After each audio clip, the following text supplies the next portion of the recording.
Well, well, well. Fancies everybody here being here on a Monday morning. Good morning, ladies and gentlemen. Ben Cominos here. Happy Monday, July 6th. Hopefully you're shaking some cobwebs out. Happy 2 days after the 4th of July for everybody who celebrates. I know I had a blast, and I'm going to have plenty of stories to talk about with you guys. Erin, the intern, is going to be on Ben After Dark tonight. I was actually with her and her family Saturday evening out in Oshkosh watching the fireworks. And yes, they were disappointing relative to what I'm used to in Pittsburgh, but that's not to say it wasn't a good time, nevertheless. Um, we've got plenty of stories. We've got Kelda Royce, Democratic gubernatorial candidate in Wisconsin, coming on the program at 10 a.m. today to talk about her platform and why she thinks she is best suited for the office here in Wisconsin. We have a conversation about Mallory McMorrow dropping out of the Senate race, leaving the actual progressive El Sayed running against Haley Stevens for that seat, which kind of says to me that the era of pretend progressive may be over, and you either need to mean business or embrace centrism and see if you can come out on top. And I think that race is just the most egregious example.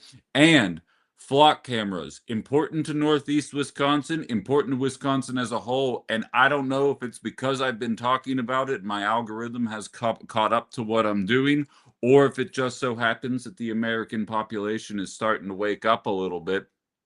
But it seems as though a lot of people are getting pretty nervous about the excessive surveillance of the people of this nation and just how wrong these cameras are.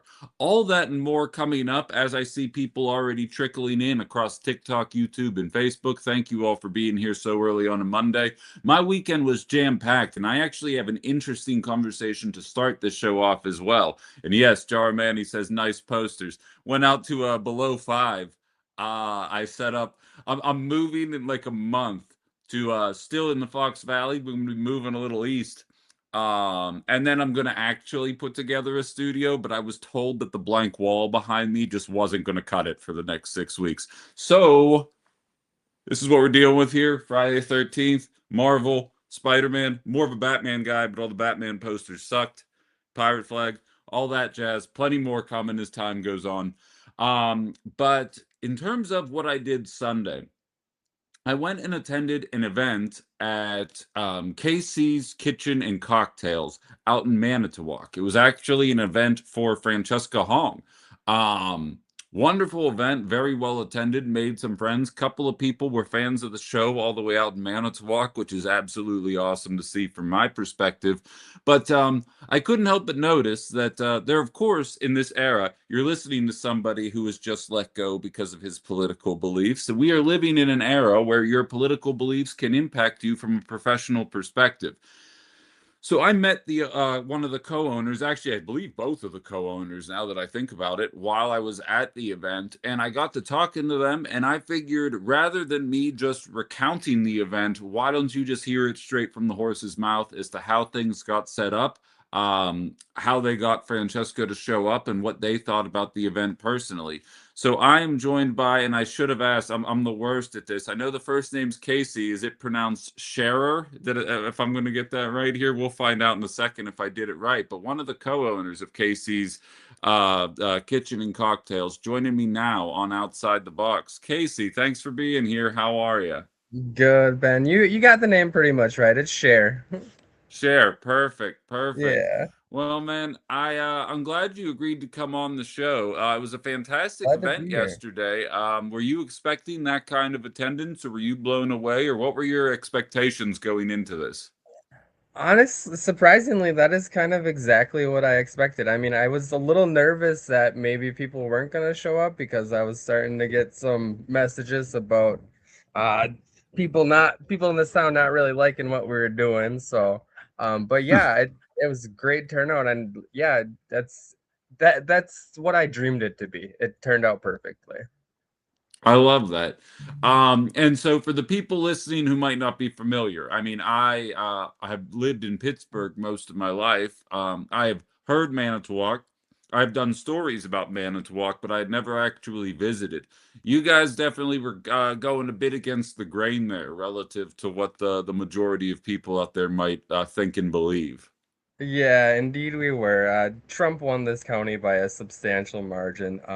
It's always been very conservative here. So what we were doing here at my restaurant was pretty taboo for Manitowoc. Like people, there hasn't been any progressive movement in Manitowoc and probably since I've been alive. So, but that didn't scare me. Like we're like I'm gonna use my restaurant as a platform to, try to uh, make Wisconsin better, and make the country better. I'm gonna do what I can, and this is what I got, and that's what we did. Yeah. Well, I mean, you did a great job of bringing a lot of like-minded people together. I'm Yeah. somebody who's never been to your restaurant that will definitely be back, and hopefully other people kind of follow suit there. But I do have to highlight and thank you for joining everybody as I see the numbers continuing to go up. I thank you all for joining us this early on a Monday here. Um, there was a bit, well, I hesitate to call it a counter protest. It was two Right. people that I think might have been related that had access to a microphone and a speaker and decided that they wanted to make the evening about them a little bit there, which I guess in Manitowoc is kind of par for the course with those individuals. Yeah, I'm just glad we're making them nervous. Like they're worried. They know we're here, they know we're organized, and they're concerned. That's why they had those two brothers out there trying to drown out Fran's speech. It was kind of cool, and it was fun. Yeah. You know what sticks out to me about it was that they had to put it reminds me of the way that Trump talks. They had to put Yeah. communism on their signs Yes. because Mhm. Fran is a self-described democratic socialist, so it's kind of hard Right. to insult somebody with the thing they call themselves. So the Yeah. signs all said "Say no to communism." It shows a bit of echoing a narrative that isn't necessarily based in reality, and maybe they didn't have a Right. lot of talking points. Yeah, I don't think they know the difference between communism and socialism, but also a lot of people don't. And I mean, yeah, simple minds, they're Yeah. What did you think about and I'm going to be talking about this by myself as well, but what did you think about Francesca Hong's effort to reach out to them? I mean, she was at a bar with dozens of like-minded people where you could just have friendly conversations, and she took 10 minutes to go and sit down with these people and try and have a conversation with them.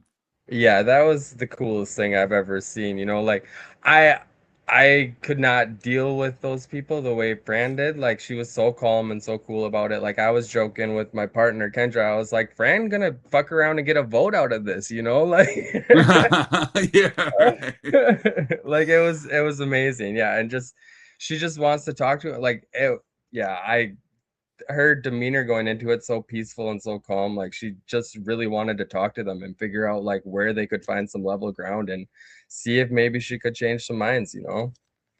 We're speaking with Casey Share of Casey's Kitchen and Cocktails in Manitowoc. You put your name out there, you put your restaurant out there to kind of Yeah. stand for what you think is right. And we appreciate you for doing so and for coming on the program for a couple minutes here to talk about it. If you're in Manitowoc, Casey's Kitchen and Cocktails, go ahead and check it out because they're doing some good things over there, and we should put our dollars where good things are happening. So thank you very much, man, and we'll talk to you soon. Thanks so much, Ben. Great to see you again. Yeah, you too. I'll be around. You take it easy. You got my Sounds number. good. Let me know if anything else is going on. Will do. Thank All you. right, bye. Good stuff there. Awesome, dude. I met Kendra as well. Lovely, lovely people, and I enjoyed getting to know them while I was over there. And like seriously, I'm not being hyperbolic when I say that dozens of people ended up showing up. I got there a half an hour early because it was like it's first come, first serve, and I was like, okay, how early are people really going to get there? The answer was really, really early because I was already struggling for seats when I got in there. And these two guys, I actually took a video that I'll probably post on my um Facebook page after I get off the air today, but I took a picture or a video of the two guys protesting, and all I said in the video was, I'm just trying to get a picture of what the past looks like. Um, I just want to see what the past looks like so that I can remember as we go into the future. But as Lainey says, her brother works in Manitowoc. Nice. Well, if you ever go down to visit, Casey's Kitchen and Cocktails, that's the spot. Kathleen saying she's thinking more highly of Francesca Hong every day. Germani saying, I find it super hilarious how quickly the MAGA supporters have jumped to the communism talking point. And Aaron, the intern, I have some family members who truly believe the Democrats are communist Democrats, as in Joe Biden. Yeah, exactly. And the number of these people that sit there echoing what this guy says all the time, like, Lord knows, I spent 2022, 23, and 24 um, giving MAGA the benefit of the doubt. Because as I always state, I don't buy into Bidenomics or the Democratic economy. But there are two cults in America. I'm not going to pretend that there aren't. But very obviously, one just straight up is waiting for marching orders. The second their dad president says something, they are absolutely going to echo it. We're going to call it communism now because socialism is popular. You know why socialism is popular? Because the people who are actually living in this economy um, don't buy into the idea that they have a fair shot at it anymore.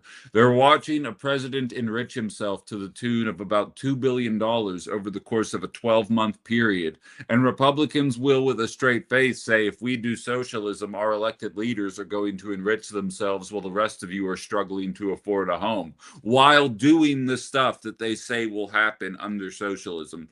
There was a clip that went viral, and God willing, I set up my OBS over the weekend. It's all up and running, but to be perfectly frank, I wasn't going to risk trying to use new software on an episode of Outside the Box when I have a gubernatorial candidate coming on. So we're going to tough this out for one more day, and the Ben After Dark tonight is probably going to be a little bit of troubleshooting. We're going to have Aaron the intern on, so if we struggle getting her on, who cares? You know, I'm joking, Aaron. I'm joking, Aaron. I know you're in the audience.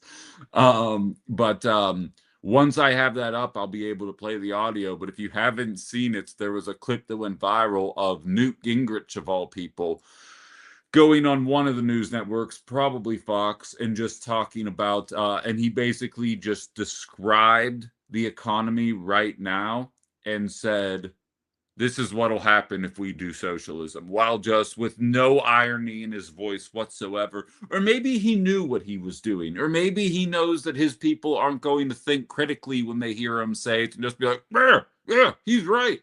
But I don't know. But it's a scare tactic that unfortunately seems like it's going to work on the people that are not big fans of thinking for themselves.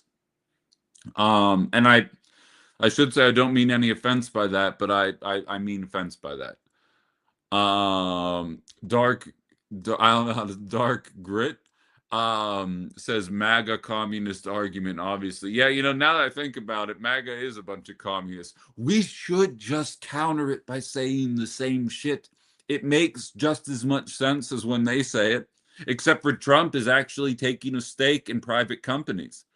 Like, I kind of like that idea, Dark Grit. I appreciate it. CKK says everyone I don't like. Check my let me check my notes. Communists. This week they are communists. Right, right. And so these two guys set up with signs, and they're like, communism isn't the way. Um, I don't even remember. I'd have to read the signs over again to truly do it best. But talking about defunding the police, talking about police in general, um,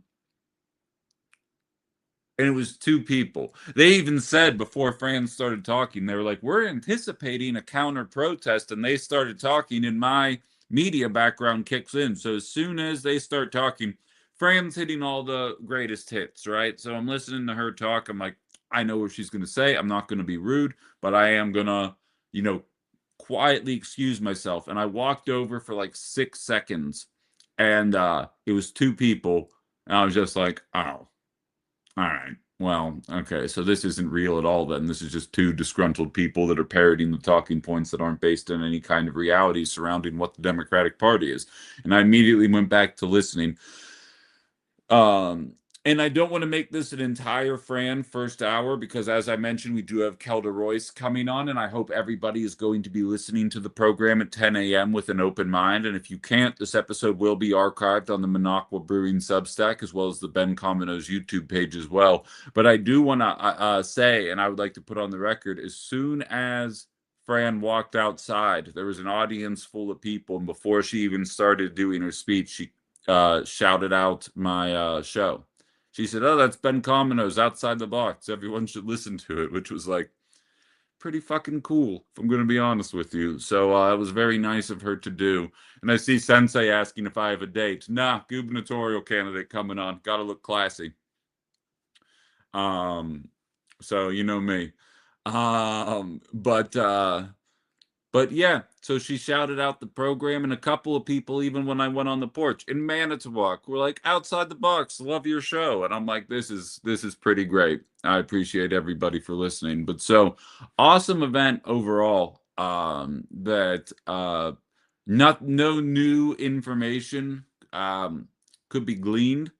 If you know Fran's platform, you know what was said at the event. But the energy was fun, the outcome was good, the drinks and food were good, and the counter protest was kind of pathetic. And it was awesome to see somebody go and actually engage in discourse. And I didn't stand by to listen. It was very quiet. She was over there so long though that her handlers were like, "We need to get her back over here. We have a hard out at 7, and these people came here to see her, and she's spending all this time over there." And I'm sitting there as a politically minded individual, just thinking, um, honestly, I think it's probably better that she's over there because these people are going to vote for her. If you can even convince one of those two people, not even necessarily to vote for her, but just to think about politics with a more open mind than what we're used to seeing, I think that's a net positive as far as I'm concerned.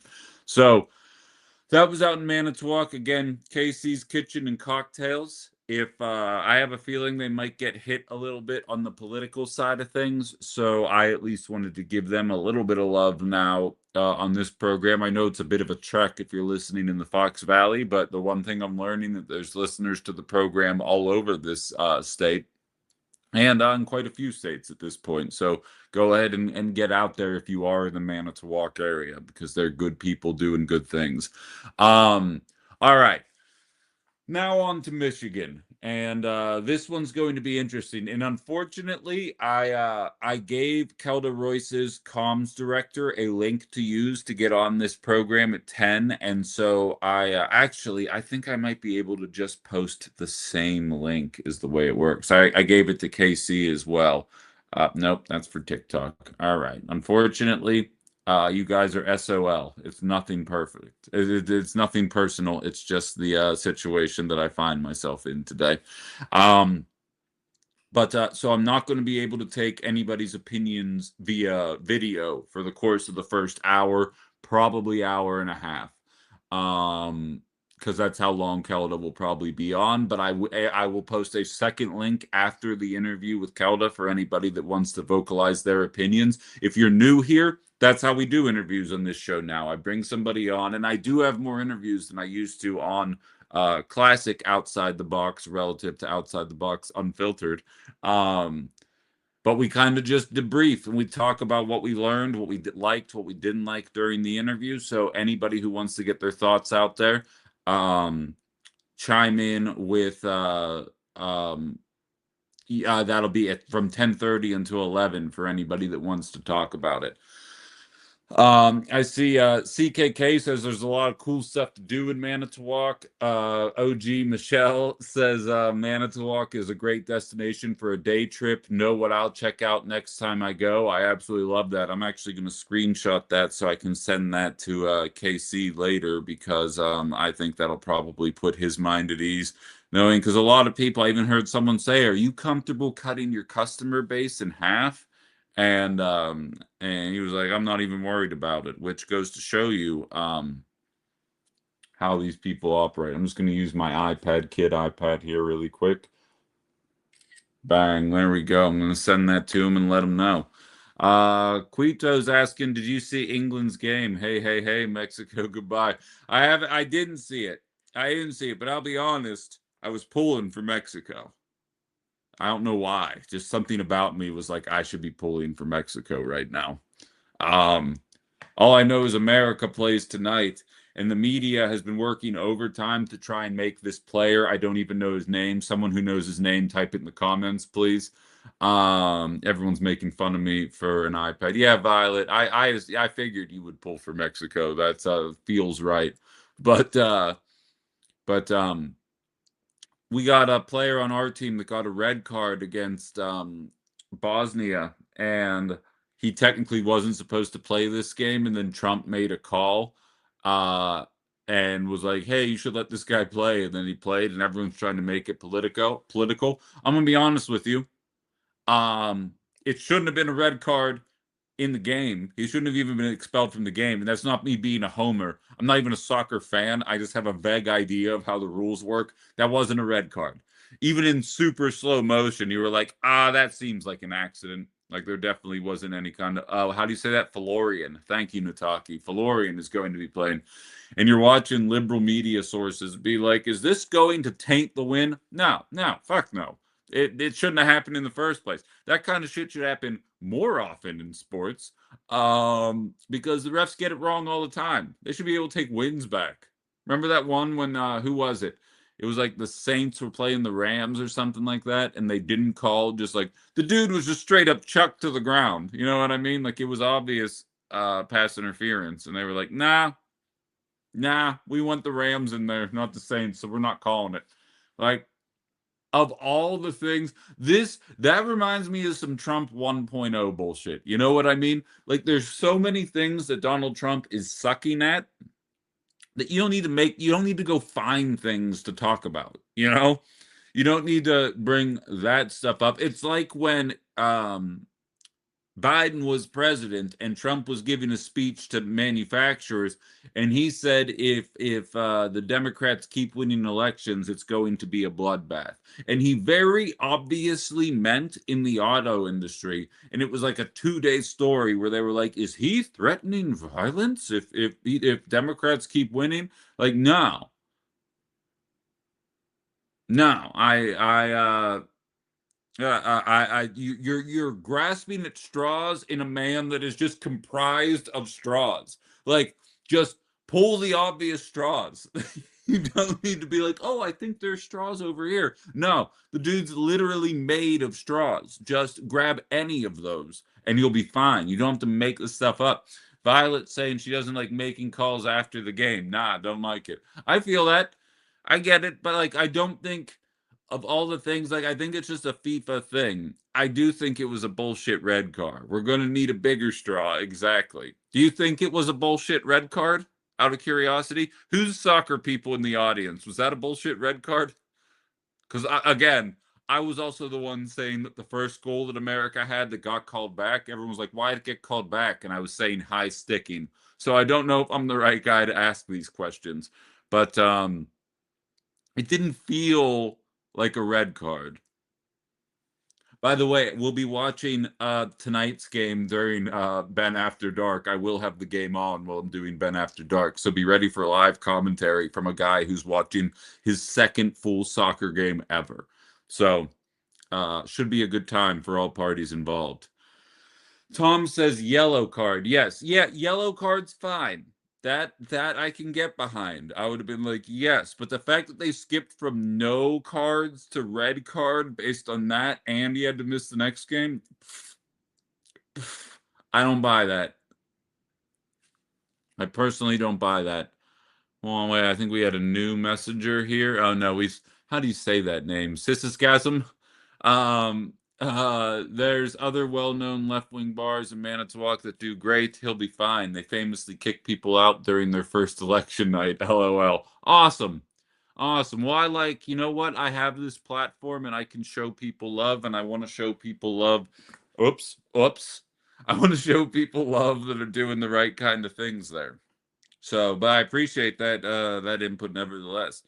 Anyone who didn't know how absurdly corrupt FIFA is didn't follow soccer until a month ago. Yeah, that seems to be the general consensus, and I didn't know it either.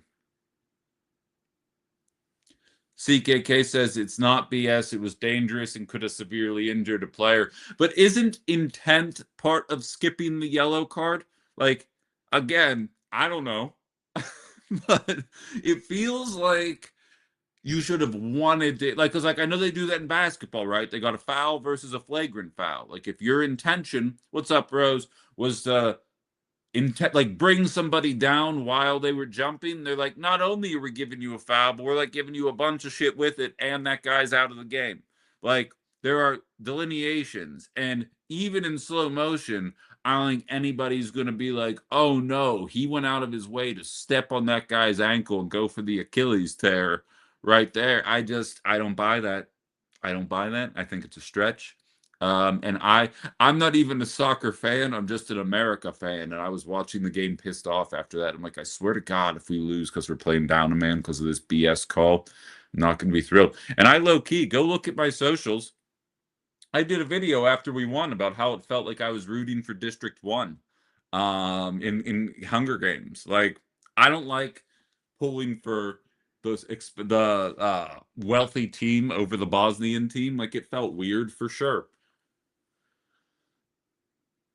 Perhaps his overall behavior in the game led to the red card. I don't know. Again, see, I'm being the proverbial American white guy right now. Like, I'm stating things as fact without knowing the rules or even the whole story. I'm like, I saw 18 minutes of what led up to it, and I have a gut feeling about it, and that's enough for me to go off on it. Donald Trump has destroyed what?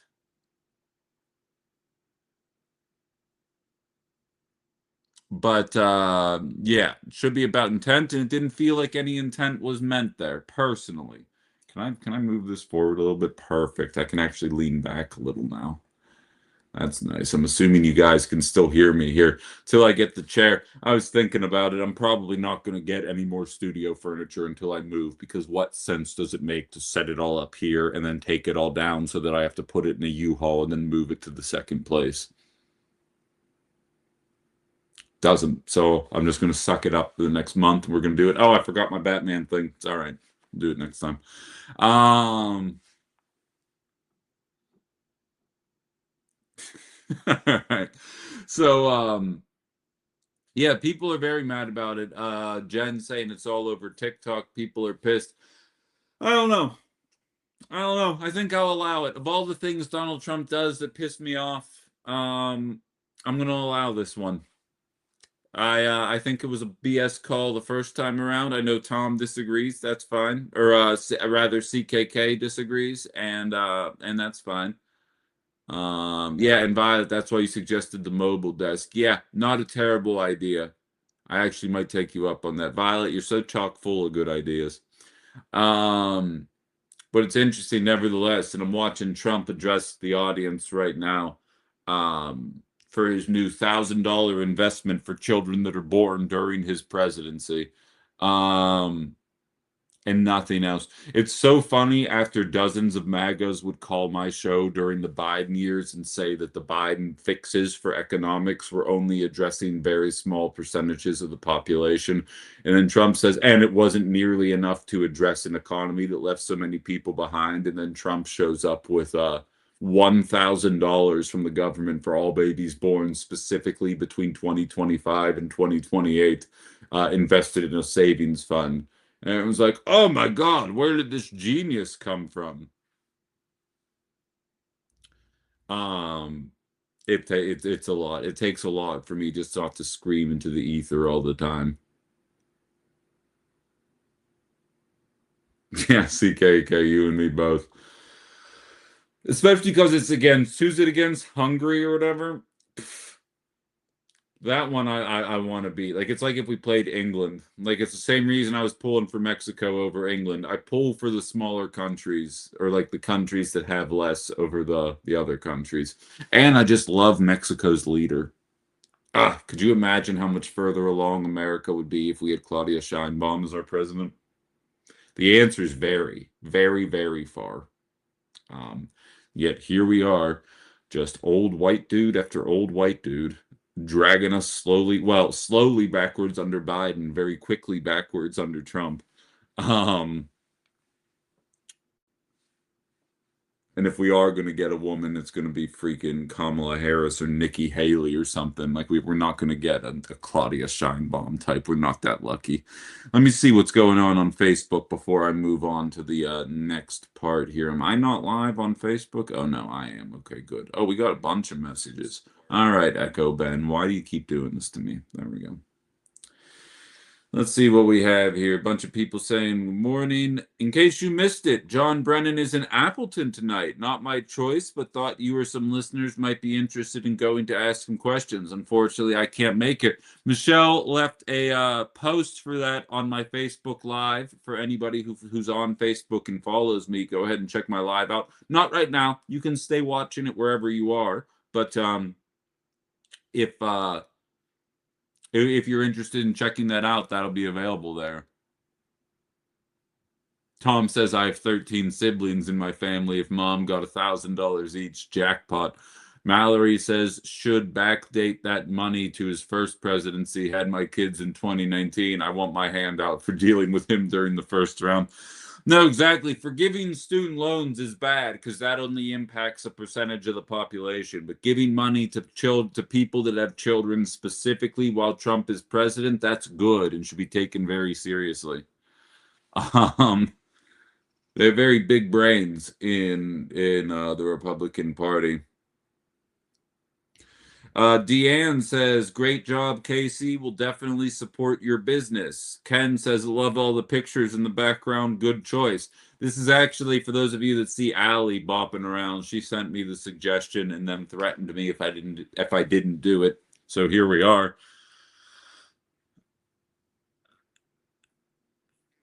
Don't they have a word for this? Lebensborn or something like that is coming from Mikey. Yeah, probably.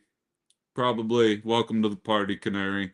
Um, yeah, honest to God. I'm not even saying I hate the idea. I'm just saying the next time Republicans try and pull this bullshit, we got to stop with the goldfish memory. Um if they want to keep doing the goldfish memory, that's fine, but we don't have to play along. They want to say they're anti-socialist, anti-communist without being able to defend what those words mean. Fine, but then you say Trump took a 15% stake in companies and you didn't see any benefit from him. It went into his pocket and you didn't say a goddamn thing. So maybe consider kindly shutting the hell up on this and just letting good things happen around you, and then you can pretend like it's because of like American exceptionalism or whatever the excuse you're going to tell yourself is.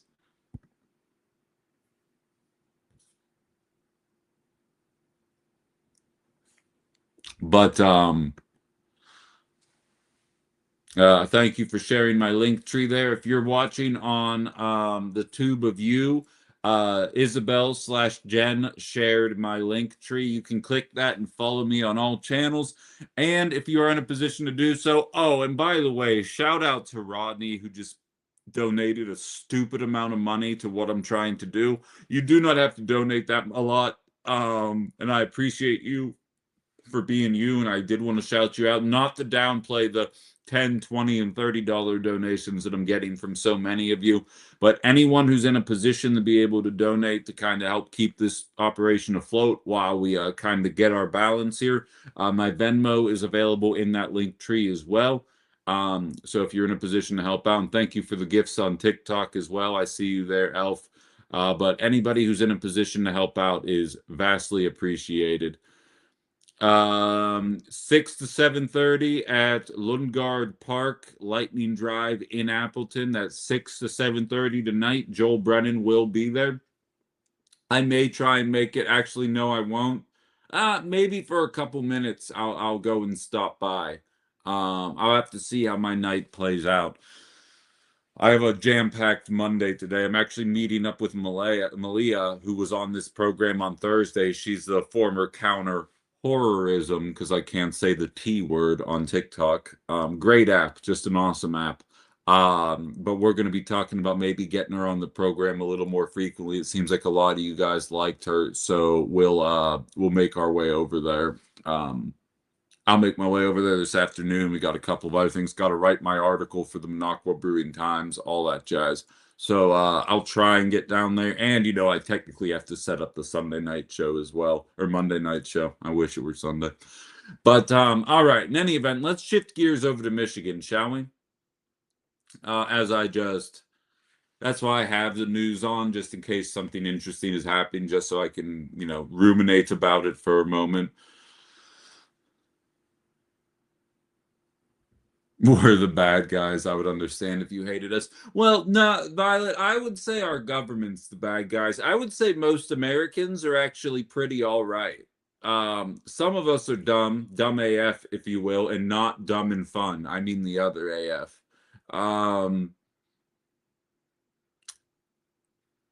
Like when a certain country, Iran, chants, blank to America, and they try and represent that as Iranians are mad with all of us.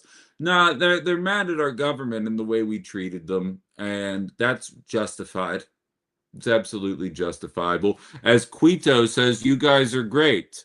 It's the government who just wants to expand their territory. So you get it. Or Quito, excuse me, not Quito. I just Americanized the shit out of your name there. I apologize. But that's my attitude. Justin says, fantastic meeting you yesterday. I'm excited to follow and see your new content free from the shackles of traditional radio. Fran made an impression last night. Uh, Manti, meaning Manitowoc Talk Radio, is melting down. Love to hear that. Love to hear that. Yeah, I've heard it's a lot of right wing. Fun fact, 1,500 out of 1,600 talk radio stations are right wing, and if you try and do something different, you lose your job. Um, I don't think we're partly to blame by that. You know what I'll cite here? I will cite South Park. South Park did an episode about this during the war on horror in the early 2000s. It was the one where Randy Marsh is singing I'm a little bit country, I'm a little bit rock and roll with the obvious Republican surrogate. And they realize at the end of the episode that that's the best part about being bipartisan in America is you have a right wing who is absolutely going to be in favor of every war, especially if it is started by their right wing dad president, and a liberal flank that will act like they feel bad but will absolutely support the same war if their liberal president wins. And then there's about 25 to 30% of us that are independent of both parties and can think for ourselves. And of those people, we actually represent the actual anti war idea. But I do often state I myself some days feel like I am a janitor on the Death Star. It's like I'm sitting there talking shit on the Death Star with a mop. I'm just like, shouldn't have blown up that whole planet. I bet there were some good people on that planet, but I'm not going to talk shit because, like, then I get force choked. So, like, you're not going to go and confront anything because you don't have a following behind you. It's just a matter before enough of us get pissed off about what's happening and then the change comes. But, uh, but I get your point to a certain extent. Yes, it is a bit it is on us because we keep oscillating between the Hillary Clinton flank and then the Donald Trump Mitt Romney flank. Even though they feel different, the outcomes are the same. That's the funniest part about me is MAGA thinks they're enacting some kind of change, and meanwhile, um, tell me what's different happening under Donald Trump that wouldn't happen under any Republican president, other than like the obvious grift, whereas most presidents do like the subtle grift. Like JD Vance has made $7 million in the last 12 months. Like, if a president were doing stuff that I wanted to see happen, and then right wingers were like, did you hear? Bernie or AOC or someone made 7 million off The Office. I'm like, right, bro, but we also got Medicare for all. I don't care if they made $7 million, they made plays. That's the kind of grift that we're used to in The Office. Other than that kind of ifs, or that kind of likes, I really don't see much of a difference. Willow says, hello, Chat and Ben. Can you address foreign policy with your interview? I'm a center left voter and a big supporter of Ukraine. I can absolutely do that, Willow. Yes. Although, like, to be frank, there's not a ton a governor does with foreign policy. I am going to ask about it, and obviously Israel-Palestine is a big moment of contention for freaking mayors, let alone governors, let alone senators. But I can absolutely bring it up. But I don't think there's a lot of people on the Russia side of things. There are, I mean, and like I count myself among them. I do question if this war needed to happen or if America kind of pushed Ukraine into it in the name of preserving access to rare earth minerals in the Donbass region. But never mistake that for some kind of sympathy for Russia, for the Russian government. Again, just like America is not the bad guys, um, Russia's not the bad guys either. It's the Russian government. I'm sure most of the people of Russia just want to raise a family, have food and shelter, and be left alone, just like most people in most communities do. So I do think that's an important distinction to make. But please don't mistake any frustration I have with funding the Ukraine war slash pushing the Ukraine war in or Ukraine into the war as some kind of Russian sympathy, because that's not what I expect. Sterline saying the TikTok feed isn't working. How do you mean? I mean, I see people coming in. The view count's been kind of low relative to what it normally is, but it seems as though enough people are able to get in. But I'll keep that in mind. Oh, wonderful. Lorelei, thank you very much. I appreciate you for being here. You Jezebel. I'm good. Rodney Rocks, she says. That's great. Um, all right, good to know, Sterling. Thank you. Hopefully tonight I have the new OBS software set up. I'm just too nervous to try and use a new software on the same show where I'm going to be interviewing a candidate for governor. That's at 10, by the way. If you can't stick around much longer, please make sure you double back. Everything will be available on YouTube / the Minocqua Brewing Substack. Um, but yeah, so hopefully TikTok is going to be running through my Mac as well as all the other streaming services too, barring any kind of unforeseen circumstances. But everything's installed, everything's up and running. I just haven't had an opportunity to try it. And if there were ever a time to try it, what's up, Jay? It'll be while Aaron the intern is my guest on Ben After Dark.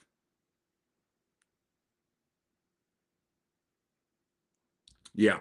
Yeah, Jay, you get me. But so, all right, we got 20 minutes here. Let's talk about Michigan. Mallory McMorrow officially announced that she was dropping out of the race.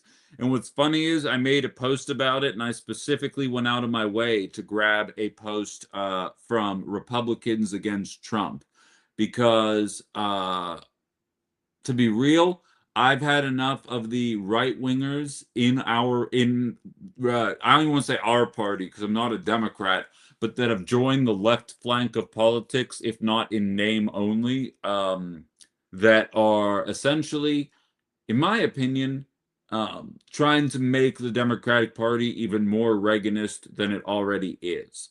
Um, and so when Republicans Against Trump posted this, I was like, oh, I'm absolutely going to run this up the flagpole because they're disappointed because there's an actual progressive running in running in the race. Before I do that, Willow says Putin is a master of disinformation and creating divide in the democratic world. To a certain extent, I would challenge somebody to tell me what the difference between what Putin does for our elections and what AIPAC does for our elections. I would challenge somebody to tell me the difference because I know, and like, don't get me wrong, progressives have been very loud in denouncing AIPAC, and you're watching a lot of the AIPAC candidates lose, but that is a very new phenomenon. That is not the way that it used to work, even last election cycle. So, to me, what Russia did in 2016 was put a bunch of memes out there that a 14-year-old wouldn't have fallen for. But unfortunately, a lot of our older generation was new to social media at the time and very susceptible. And to be frank, a lot of Trump supporters just want to believe dumb shit. Um, don't think, don't get me wrong. Ben Shapiro's support of our allies in the Middle East absolutely was the straw that broke the camel's back for his viewership. But in a lot of ways, he was very fact-based. He would manipulate the facts to support an opinion that was stupid, but he would actually, similar to what I do, minus the stupid part, like I can always back up what I'm saying with, here's the historical context for why I think this. Here's an example of 5 other countries that tried this and why I think it would be a good idea to try here. Ben Shapiro actually provided facts and evidence to back up his stupid claims when a lot of Trump supporters and MAGA supporters have kind of embraced, we don't need facts. We literally will just blame Haitians for eating cats and dogs. And when you call us out on it, we'll be like, yeah, we knew we were kidding. And then we'll absolutely go and vote based on the idea that Haitians are eating our cats and dogs. Don't call us stupid or racist. We will get you fired. But that's neither here nor there.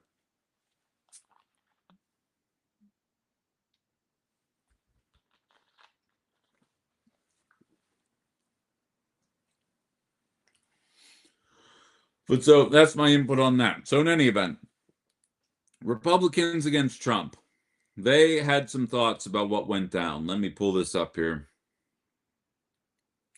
Just in, this was 21 hours ago at this point, Michigan State Senator Mallory McMorrow is expected to drop out of the U.S. Senate race this afternoon, followed shortly thereafter by her official announcement, direct quote, "Today I'm announcing that I am suspending my campaign for United States Senate." But this is what I wanted to focus on.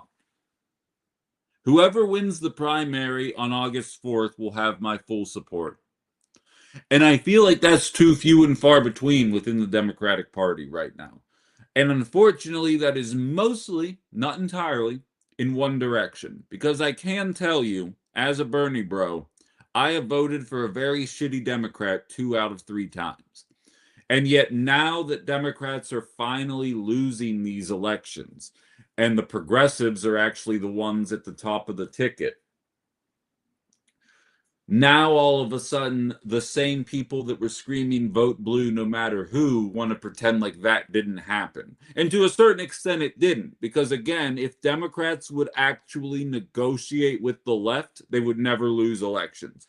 It is the perpetual chasing of this mythical right-wing disaffected voter that is going to vote for Republican light instead of full-blown Republican. That doesn't exist.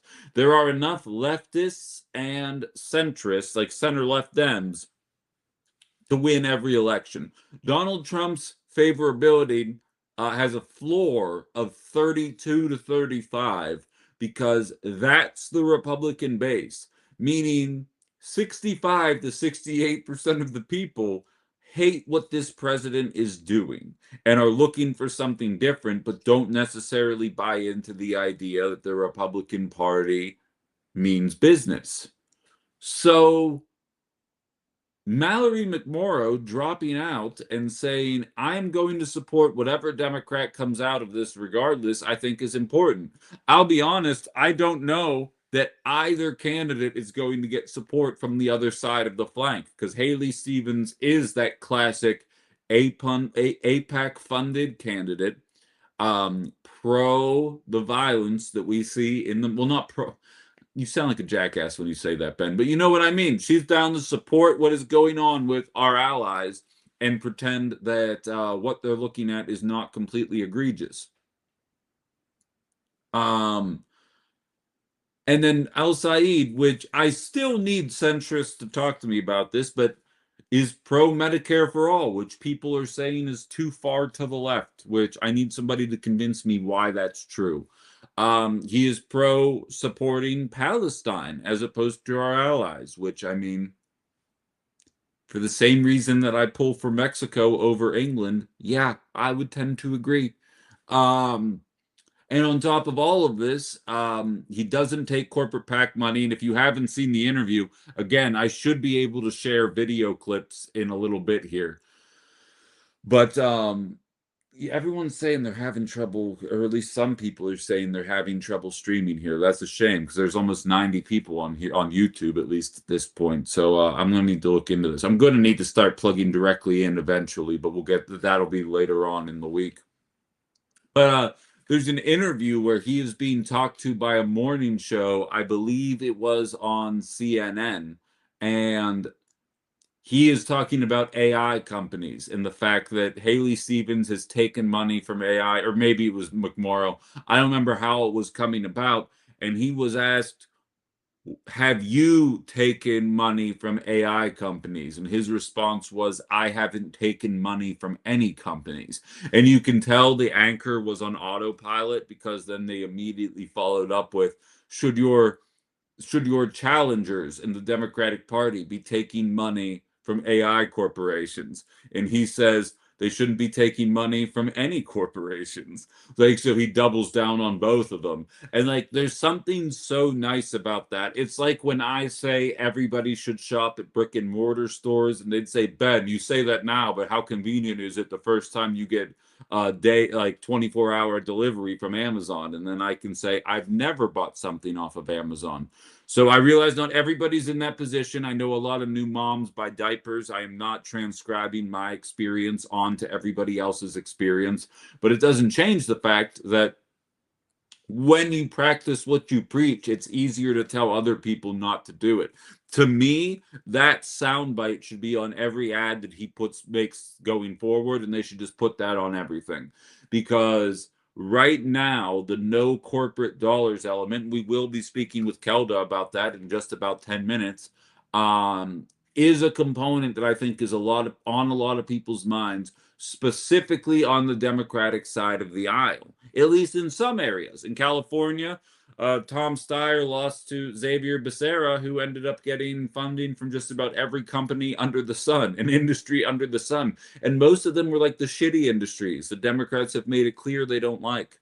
Um, and yet he's going to win, and it's unfortunate, and he's just going to be another Gavin Newsom, but a person of color. So, like, isn't it great? Welcome to Democratic politics.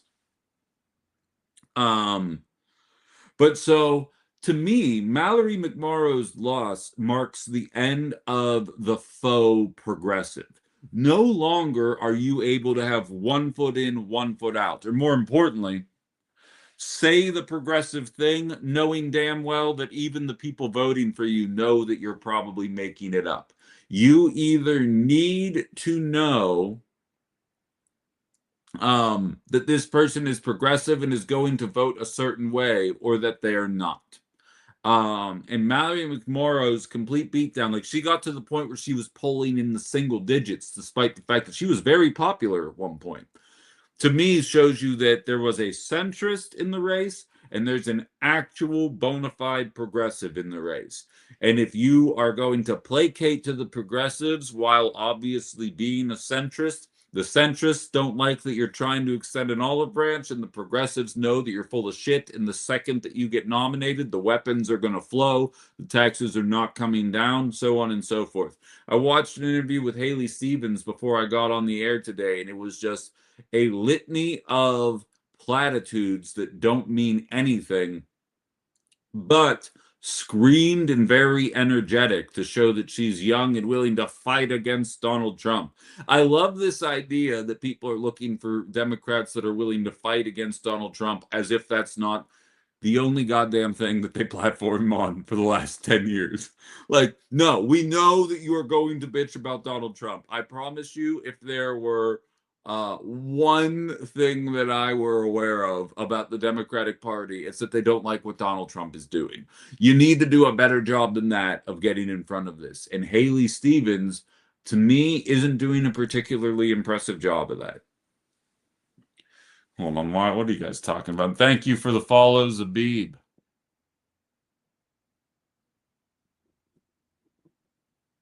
What's this say? Uh,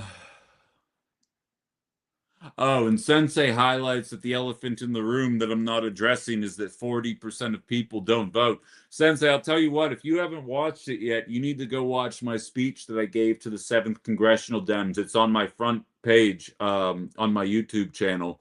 I said exactly that. I asked all the Democrats in the room, I said, do you know who wins basically every election in history? The couch. And that's not my nickname for JD Vance. I mean the literal couch.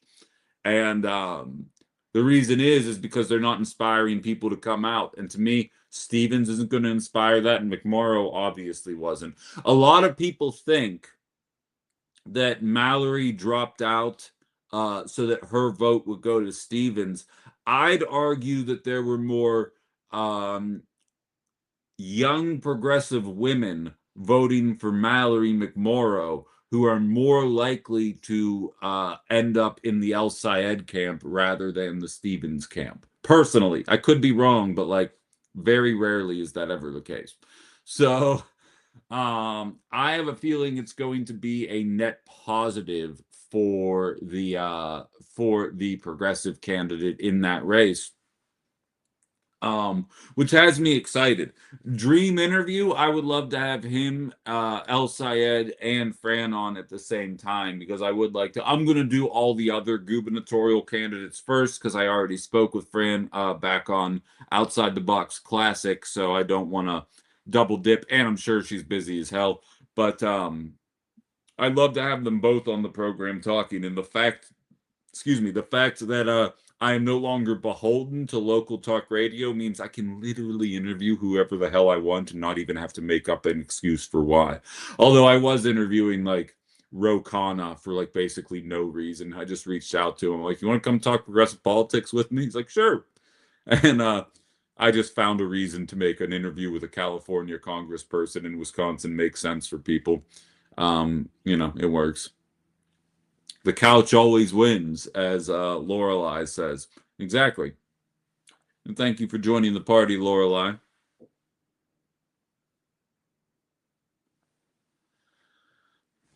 Oh no, I see people talking about condiments in my TikTok chat. If you guys, I need to post it to my Facebook, but Aaron the intern and I were hanging out on the 4th of July, and we'll talk about that more during Ben After Dark. But we did this viral TikTok challenge where she just threw cupfuls of liquid into my face, and I had to guess what they were. And now the people that know me are saying that I need to do that with condiments, and that'll actually be how I die. So I'm not doing it. The videos were cracking Jay up. I think they were pretty good when I'm gesturing at Wyatt while I'm blindfolded and I'm just like 45 degrees to the left. We'll talk more about that when we get to the fun part of the show.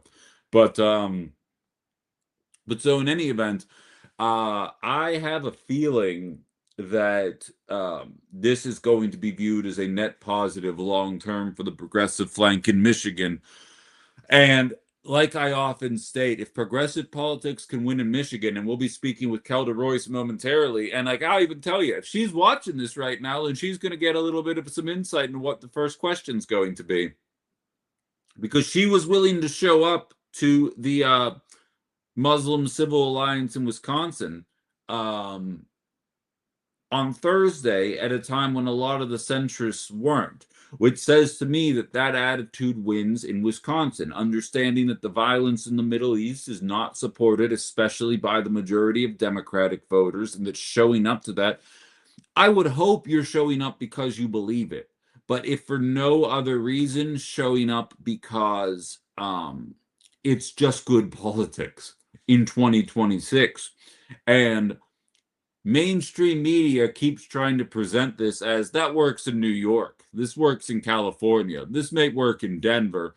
This won't work in the purple states. You're going to have to present as much more moderate, which is why I am very hopeful that you're going to start to see these progressive ideals kind of win out as time goes on, which has me very excited for the future. And the fact that McMorrow no longer saw a viable path to victory this election cycle. Despite, I would argue, having the most name recognition, Mallory is the one who showed up at the DNC. Like Haley Stevens wasn't given a slot to speak at the DNC in 2024. You know what I mean? Mallory McMorrow came up with a giant binder, said, "This is Project 2025. Be scared of this."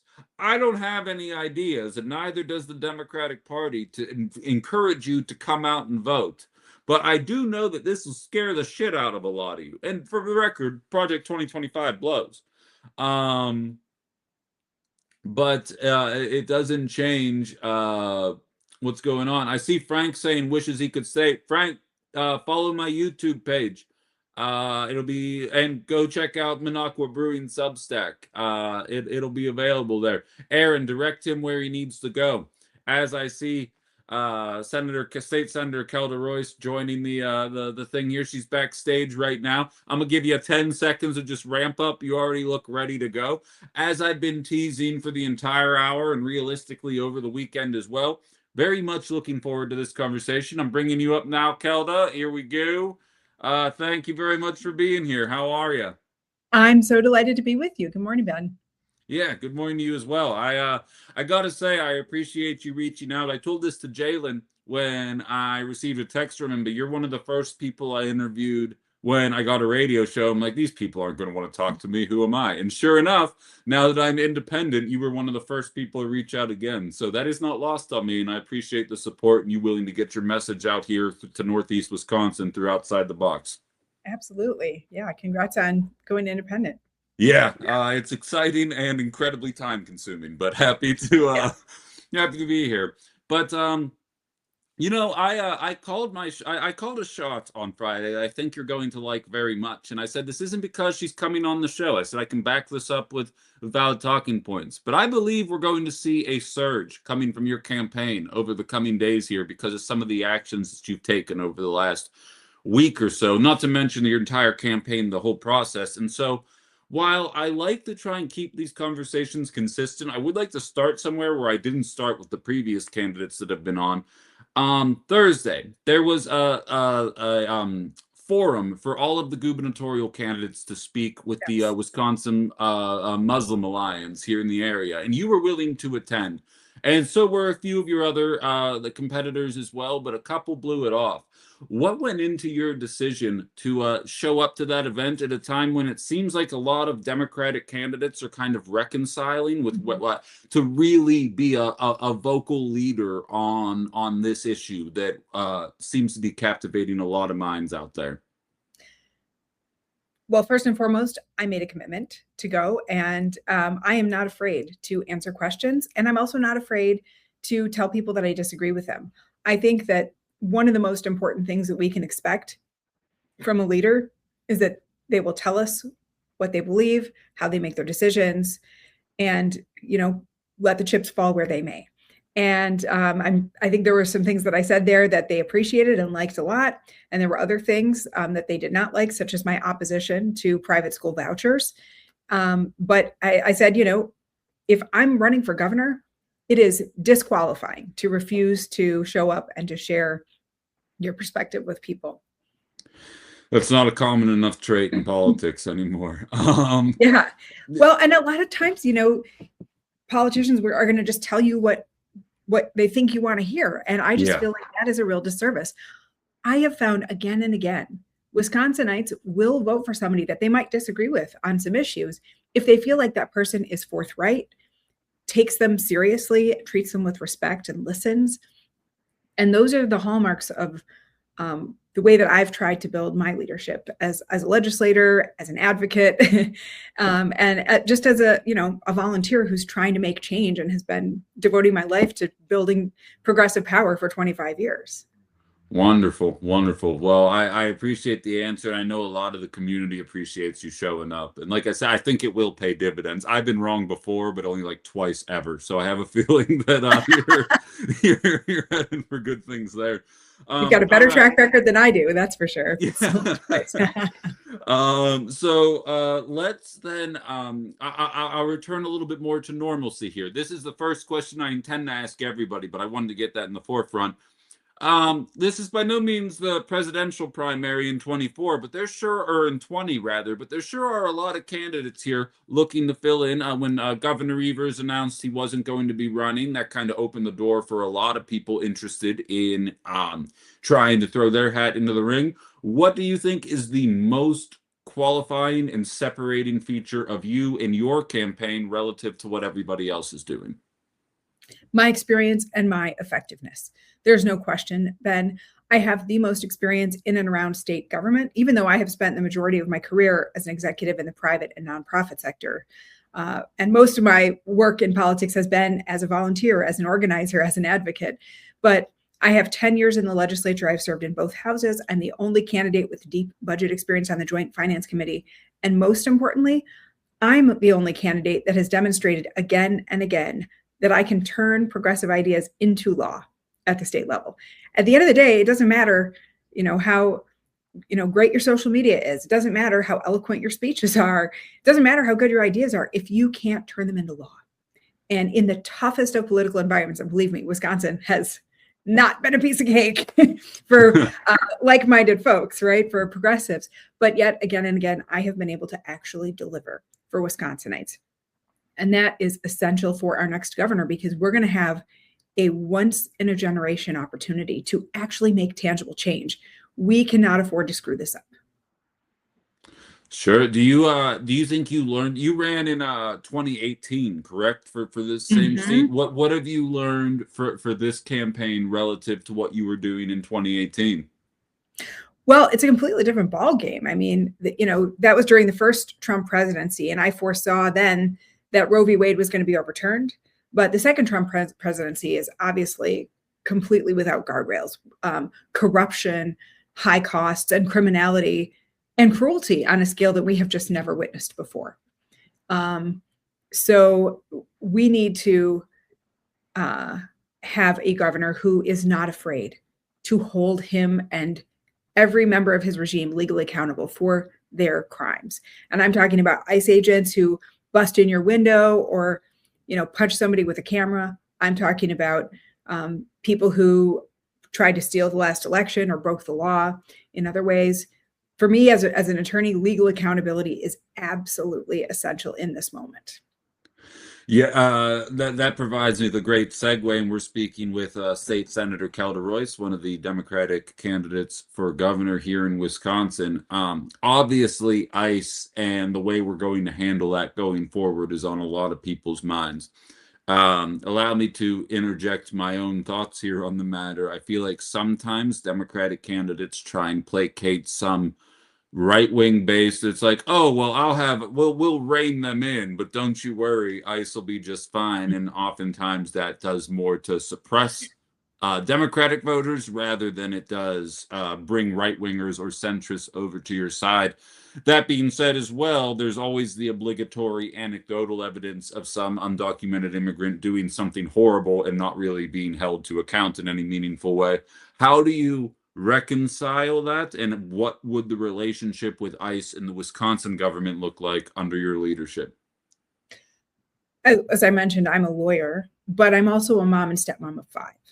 And public safety is absolutely at the center of my agenda. I believe it's a right, and I believe it is one of government's most important responsibilities, is to guarantee public safety for every person in every community in the state. So I am not going to do anything that jeopardizes anybody's public safety. ICE is jeopardizing our public safety. They are incompatible. Trump's ICE is incompatible with a free society. And every day that this rogue paramilitary force is terrorizing our communities is a day that every single one of us is less safe and less free. And that's why 10 years ago, I called for the abolition of ICE, because I know that we can enforce our immigration laws, we can have secure borders without destroying our Constitution, without ripping families apart and breaking the law. You don't have to violate people's rights to have immigration enforcement. And ICE, for whether you're liberal or whether you're conservative, you should be deeply skeptical of a federal government that exercises this kind of power. That is why legal accountability and prosecuting ICE agents who break state law is so critically important. I've also co-authored legislation to unmask ICE, to prohibit the 287G cooperation agreements, to prevent our state and local facilities from being used for detention facilities or for other ICE staging purposes, and to make it easier to sue ICE agents when our rights are violated. But ultimately, we need to make sure that Wisconsinites are protected from the many harms of the Trump regime, and ICE is one at the very top of the list.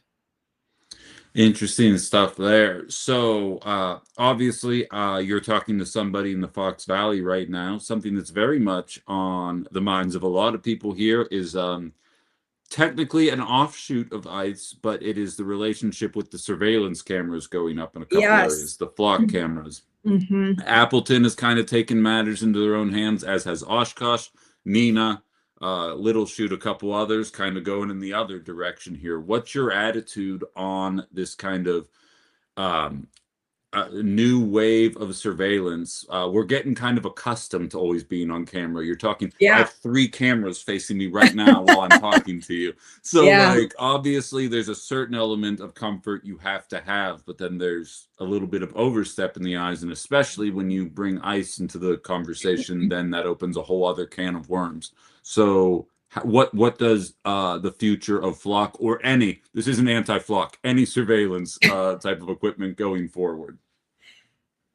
I've read a lot of dystopian novels, Ben, in my time. I'm an old school civil libertarian, and I also am somebody who got my start leading an abortion rights organization, NARAL Pro-Choice Wisconsin. So I'm deeply skeptical of any kind of surveillance, government or corporate surveillance. And, you know, we all have these phones that we carry around with us that are our trackers, that are for the purpose of amassing data and then profiting off of it.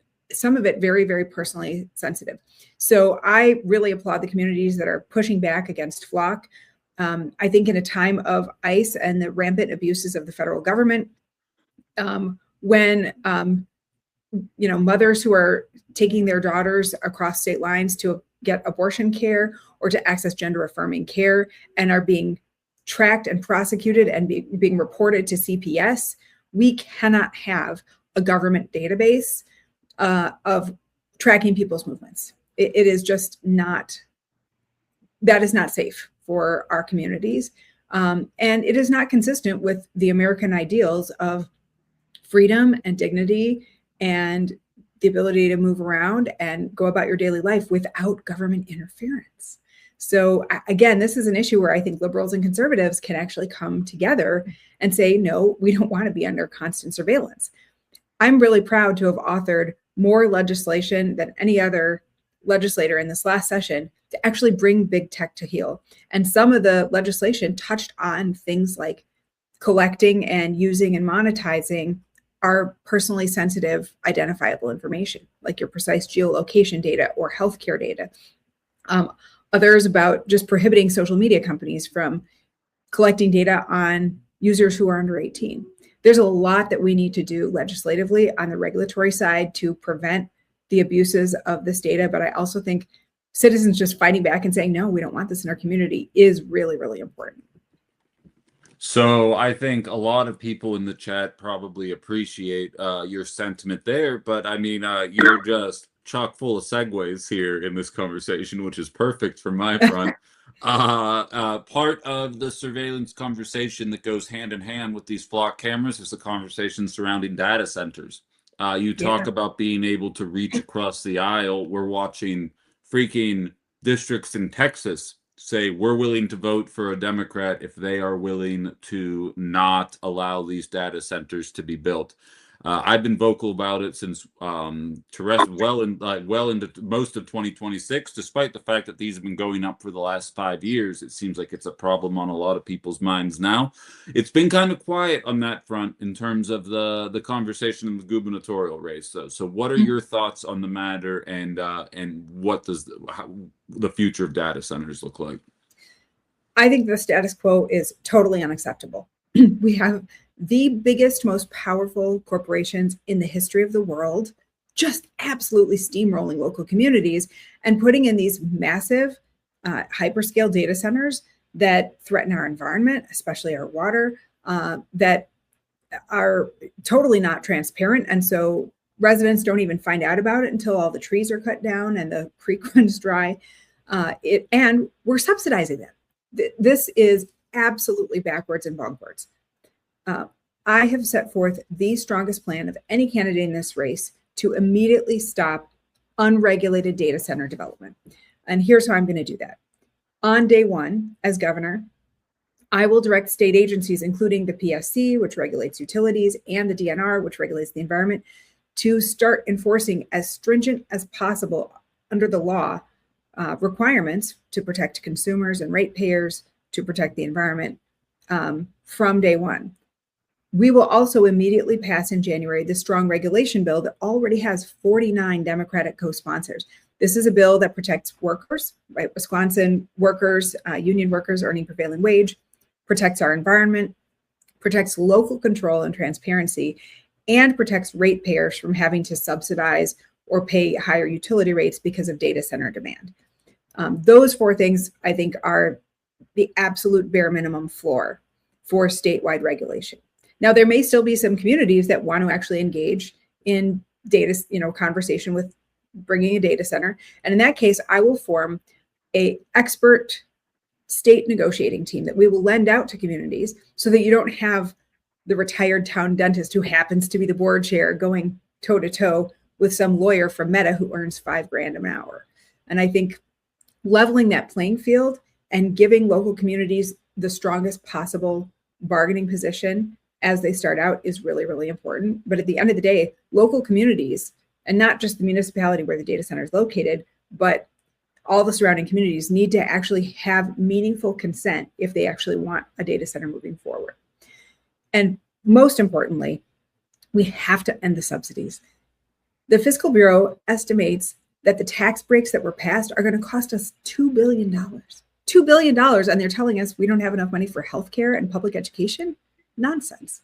So repealing those, and then on the flip side, making sure that data centers pay us for the privilege of coming here. We've got cold weather. We've got hardworking people. We've got cheap land. We have abundant clean water that we need to protect. So if they want to come here and they're willing to follow all the rules, they need to pay us an upfront payment of hundreds of millions of dollars for each data center. And I'll use that money to capitalize a public clean energy infrastructure bank that we will then lend that money out to school districts, to local governments, so that every public building can get those kinds of upgrades that they haven't been able to invest in. Solar panels on the roof, right? Get rid of that 80-year-old boiler that breaks every year and put in a modern geothermal system that heats and cools. Every public building should have these. And if we want to meet our energy goals of being 100% powered by clean, renewable energy by 2050, we've got to make these investments. And this is one of the ways that we can do that. So regulating the buildings is absolutely important, making sure that they pay not only their own way, but pay us. But we also, again, have to regulate the products. It's not enough to just focus on the building. We have to bring big tech to heel. And no one has authored more legislation than I to do that. We're speaking with State Senator Kelda Royce. I didn't confirm. When do I have you to? Because I have so many questions still. Do we have? You can have me as long as you want. Because after you know what I have to do is I just have to call donors and raise money. Okay, perfect. Well, then I'll delay that process as long as I possibly can for you. Then, yeah, that's what happens when you don't fund your campaigns with billionaires and corporate PACs. Is you got to call people. Right. No, exactly. I was going to bring that up as well, but I think that's an important distinction. I said you're starting to notice a trend that is the way forward. So it might be a little more time consuming, but it seems like the right route to take if you're serious about winning here. So you mentioned billions for X, Y, and Z, but none for healthcare. I am experiencing this for my first time ever. So I can actually speak to a little bit of specifics. Your job gets plucked away from you unexpectedly. If I want to keep the health care that I was on, it's $600 a month, and that doesn't even include vision and dental. The unemployment, now fortunately I landed on my feet pretty quickly, but were I to be in that position, the unemployment is $1,200 a month that you get, and the healthcare is $600. That's before you pay for rent, that's before you eat, that's before if you have student loans or whatever other debts you have in your life. You have a Republican Party that is telling you that we are a state of takers and that we have to find ways to slash this. And I am here to tell you right now that it is embarrassing how our social safety net operates and how much of your livelihood is tied to maintaining a job that you may lose for no reason, despite being the highest rated show in Northeast Wisconsin. So I say all that to say, thank you. What does that look like in your world? Because it's going to be a tough pitch, right? And were you to come out of this primary, Tom Tiffany's going to hammer you on Democrats love to spend, and we're going to get into the 400-year, blah, blah, blah, all that stuff a little later on in the talk. But you know you're going to get hammered, and I'm here to tell you right now that the spending where it's at is unacceptable. If I had a child, if there were people depending on me, I would feel so lost right now. So how are you fixing healthcare in this state? And realistically, a lot of the benefits that come with not finding yourself employed at a time. Healthcare should be a right. I just want to state that flat out. It is unconscionable that in the richest country in the world, we are rationing healthcare based on your job or your wealth. That makes absolutely no sense. Every other country has figured this out. We pay more per person for worse outcomes. We are sicker, we die quicker, and we have really shameful infant and maternal mortality rates. So what we're doing for healthcare is not acceptable. And Tom Tiffany and Donald Trump are making it way worse. So, Tom Tiffany is going to do his best to hammer me. But the truth is, he is one of the reasons that our healthcare costs are so high and that so many people are losing their health insurance. 270,000 Wisconsinites, Ben, are going to be in your shoes in the next couple of years. That's the estimate based on the votes that Tom Tiffany took at Donald Trump's behest. Meanwhile, he's helping him build a wall. So let's get clear about what this country's priorities are. Now, my plan for healthcare is very, very different from what the other Democrats in this race are offering, because my plan is Trump-proof. It does not require permission or funding from the federal government. I take what's actually working in healthcare in Wisconsin, which is the healthcare that I get as a state senator. It's high quality, comprehensive healthcare. It's not cheap, but it is competitively priced and it is stable because I am part of a really, really big pool of state employees. And so when you're part of a big pool and you're, sharing that risk across a large population, you have more stable health insurance prices. We're going to open it up not just to individuals, like you could buy in as an individual or a family could buy in, but also to employers. So nonprofits, small businesses like mine, big manufacturing companies, school districts, unions can all buy into the state plan at cost. And as we expand access to coverage, we're going to actually drive down premium costs for everybody, because one of the biggest reasons premiums go up is because of uncompensated care, right? People present at the emergency room, they can't pay the bill, and then the rest of us essentially subsidize that. The other thing my plan is going to do, and this is really important for folks outside of the Fox Valley, Madison, and Milwaukee, it will help keep rural hospitals and clinic stores open. And right now, Wisconsin's rural providers are at an absolute breaking point. This is something that I have been focused on for many years. It's one of the reasons that I actually went against Governor Evers to expand access to nurse practitioners, because we just need more providers. And, I felt very strongly about that. But we have to make sure that more people can get covered as quickly as possible. And my plan gets us closer, faster towards the end goal of universal healthcare coverage. I'll also point out that, Ben, of all of my friends in this Democratic primary, I'm the only one that's actually delivered expanded healthcare.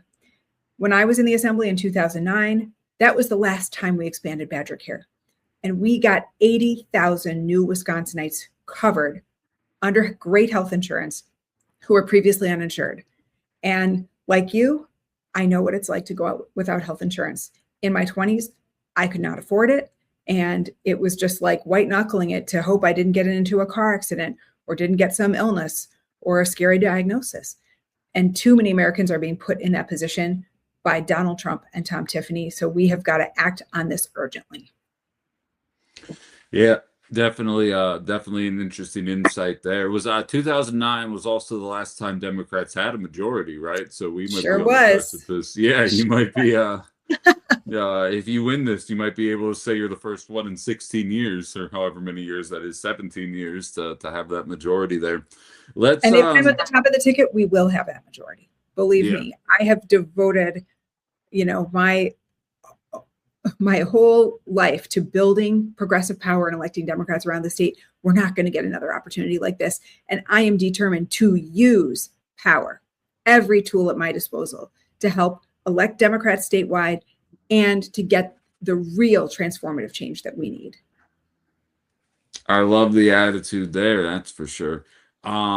Let's get into this here. Now I'm going to take this off the table because my listeners know that the 400-year increase on property taxes is a BS line.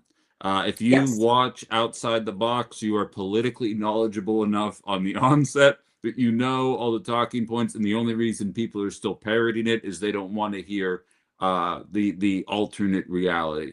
We need funding for schools, though, to an extent. I do believe, and I'm interested in your input on this as well.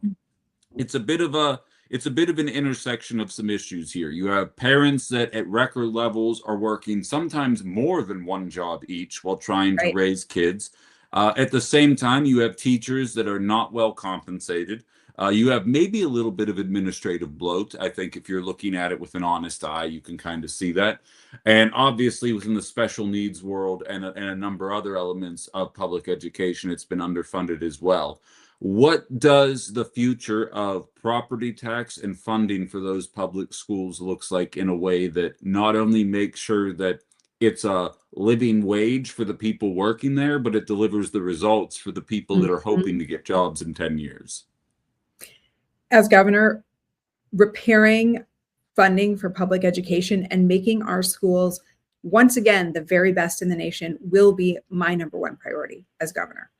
That starts by meeting the state's funding commitment to public education, which we have not done for decades. We have had 8 Republican budgets in a row, every single one of which did not even meet inflation for our public schools. And that's why now per kid, on average, our public schools are getting $3,300 less per kid than they got 15 years ago. That's totally unacceptable.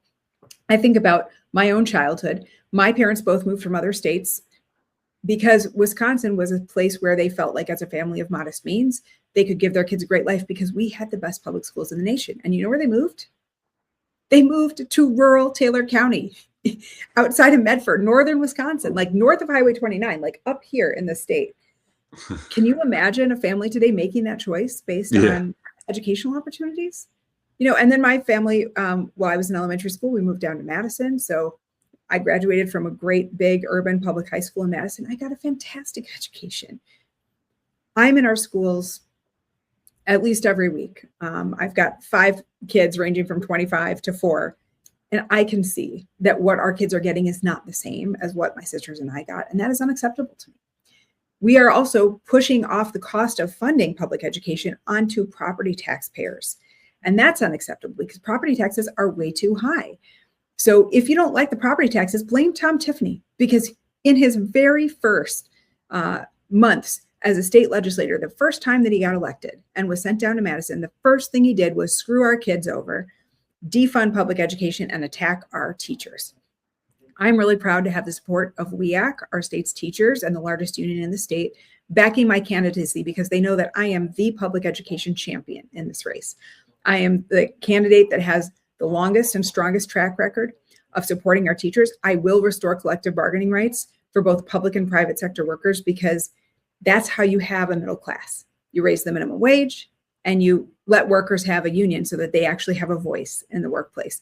And our teachers need that, because we can see how it hurts our kids when in these early grades, we went from having 22 kids in a class to having 30, right? Our kids' educational outcomes are suffering. We need those teachers' voices at the bargaining table and in our schools.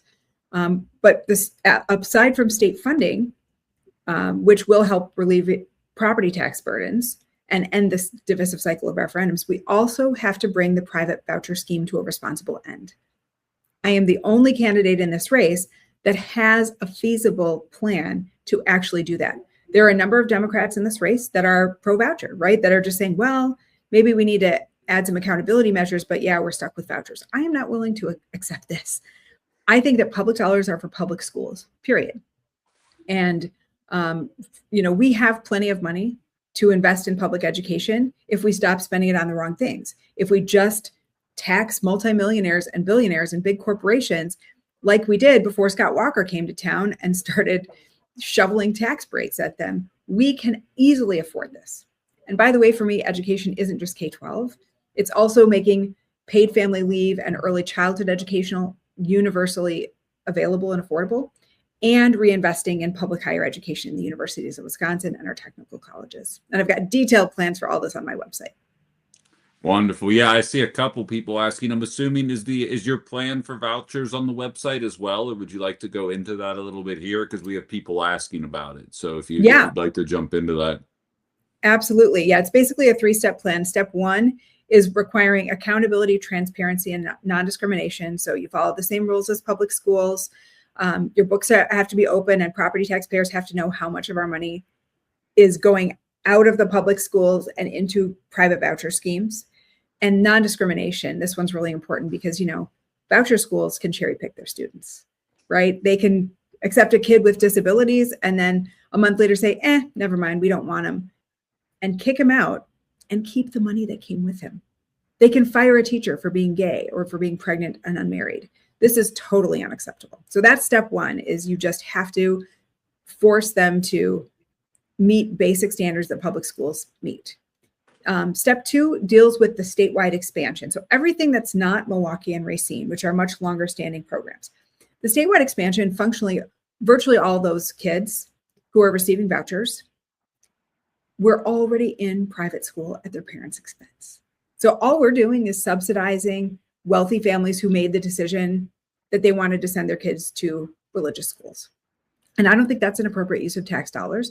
So beginning and the next school year after I'm governor, so September of 2027, we can simply say, outside of Milwaukee and Racine, we're not going to be paying the cost for private education. You're welcome to send your kid to public school. That's free.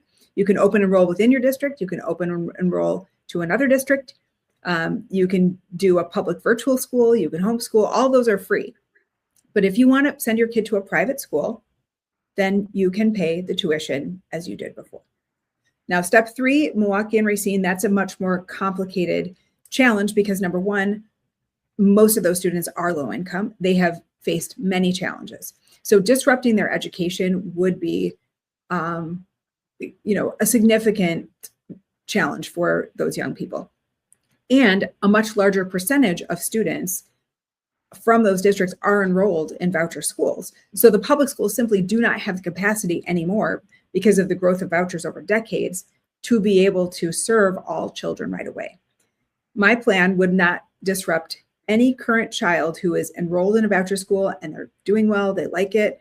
They will be allowed to continue their education all the way through. Their siblings will be able to continue all the way through.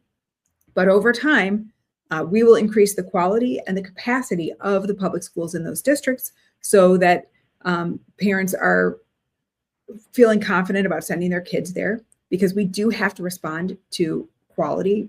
Parents deserve their schools to be safe, their schools to help their kids thrive. But we can't do that if we are funding 2 different school systems. And ultimately, we will also offer any voucher school the chance to continue receiving public funds by applying to become a public instrumentality charter. That's how you have innovation within the public school system. It's not through privatization. It's a myth that competition is better. What we know is that voucher schools, even though they cherry pick their kids, perform no better than public schools. And in many cases, they actually perform far worse. So this is not like we're giving kids a big leg up. We're just bankrupting our public schools and creating a further inequality in a system that already had a lot of inequality to begin with. Yeah, this information might be a bit dated, but I remember doing a segment, the best voucher, and by best, I mean lowest percentage of dollars going to existing private school kids was Arizona, and it was 3 in every $4 were going to kids that were already in, and that's the best case scenario of an American voucher school. Double check that info, but I'm pretty sure that's accurate there. And so I assume I don't think there's a single Democrat against it, as I see one person in my chat having a bit of a meltdown here about the idea. But Lord knows I'm one of the louder pro-union voices on, well, not on radio anymore, but in Wisconsin media. Act 10 is gone if you're governor. It's gone, but that's not enough, Ben, because remember, the whole infrastructure, the state agencies and workers that made public sector collective bargaining possible has been wiped away. That's gone. So it's not enough to just repeal Act 10. We also have to restore that infrastructure so that collective bargaining can happen. right, and think about it's our correctional facilities, right? Our prisons have been made much less safe. It's driven a staffing crisis in our prisons, in our schools, right? In healthcare facilities, in nursing homes. We have to make sure that workers have a voice in the workplace, not just for wages and benefits, but also for safety, also for the well-being of the patients or the people that they are serving and caring for. And for me, public sector bargaining rights matter a lot. Private sector bargaining rights also do too. And this was Walker's whole strategy, was divide and conquer. He first started with the public sector workers and then immediately moved on to more industrial labor unions, building trades, making Wisconsin a right to work for less state, taking away prevailing wage and project labor agreements that help important big public sector projects get finished on time and under budget and safely. We've seen rampant worker misclassification and independent contractor abuse and wage theft, all of which basically takes money out of the pockets of working people. So when you talk about affordability crisis, it's not just that things are costing more because of Donald Trump's reckless policies. That's part of it. It's also that we are not earning what we should be. If our wages for the last 40, 50 years had kept pace with wage growth, the way that we had wage growth from the 1930s to the 1970s, we'd all be making twice as much money. And then it would not be that much of a problem to be able to afford groceries and gas, right? And a vacation once in a while. But that is not the situation because our wages have been suppressed by huge corporate power. And that's why another piece of this that we haven't talked about yet is the antitrust unit that I want to build at the Department of Justice to go after these big corporate monopolies that are price fixing, that are illegally suppressing wages, that are engaging in other kinds of anti-competitive practices. We can't trust the federal government on this anymore, right? We don't see them taking on big monopolies. If anything, they're giving more no-bid contracts and rubber stamping more mergers. States have to take a leading role in going after corporate power that is breaking our economy and giving us a gilded age that's more gilded than the actual gilded age was. 10 out of 10, no notes on that. You put a quarter in it, Ben, and you got, I don't know. Yeah, you're absolutely preaching to the choir on a lot of what you're saying there that I think is becoming pretty unavoidable at this point. So you got to absolutely love that.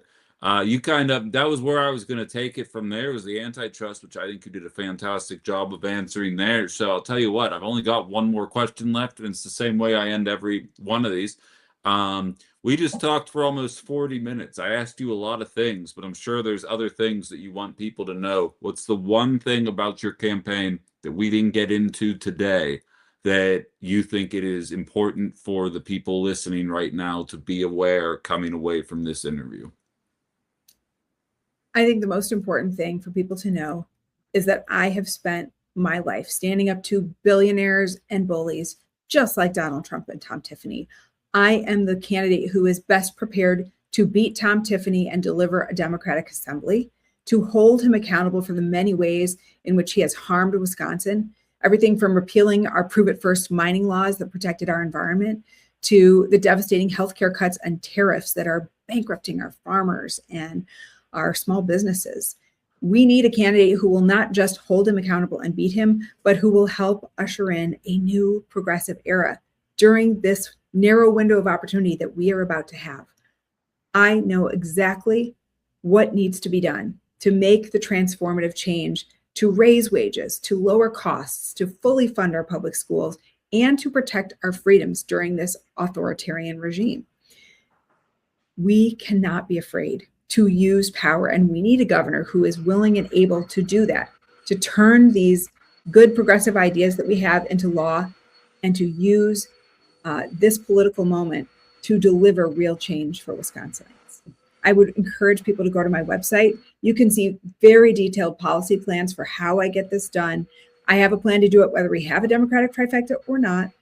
And I am so excited about what is to come.